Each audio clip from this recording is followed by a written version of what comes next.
right here. And of course on the back we have our instructions, which will follow down to a T. First of all, you're going to want to add in your ingredients. This includes the movement of people to South America. Now this was because of the want and drive for freedom and the opportunity to end slavery. Next we have that Venezuela forms a republic. Now when this happens, a rebellion led by Creoles is to declare the independence for Venezuela. Next we have Simón Bolívar, who was, if not the most influential person in the revolution, causing many rebellions, leading them, and soon becoming president. Next we have Spain's king is overthrown by Napoleon, which across South America caused a doubt in the Spaniards' authority. Next, you're going to want to mix all these.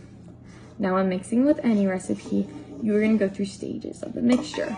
Like when you first add dry and wet ingredients, it's a mess, and it turns like more pasty, more doughy, depending on what you have more of.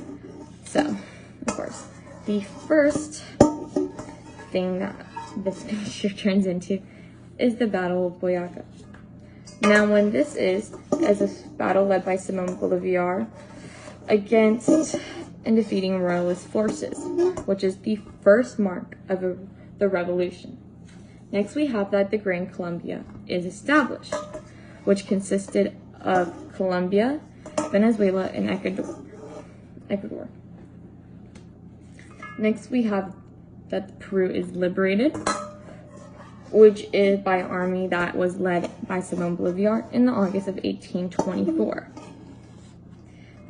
Next, we have that Venezuela revolts, and that is a revolt against the Gran Colombia itself, which causes outbreaks and disturbances throughout the Gran Colombia.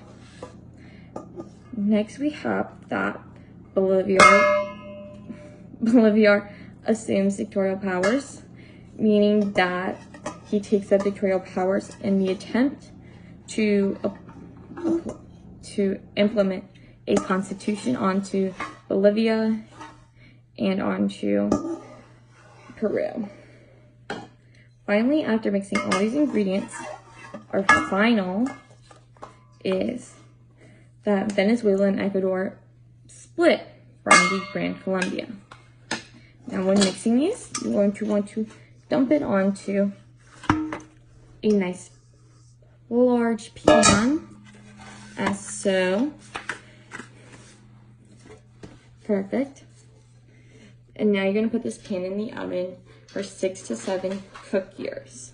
Now, the short-term effects of this revolution, including gaining independence, and that Bolívar was successful in many of his revolts and rebellions, causing the independence for, again, Venezuela and Ecuador and all of Gran Colombia from Spain's authority.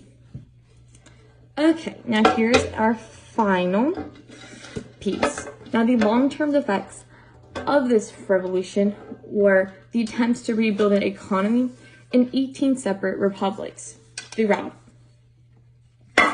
I hope you enjoyed creating our revolution with me, our Gran Colombia Revolution, and using this recipe card to help you understand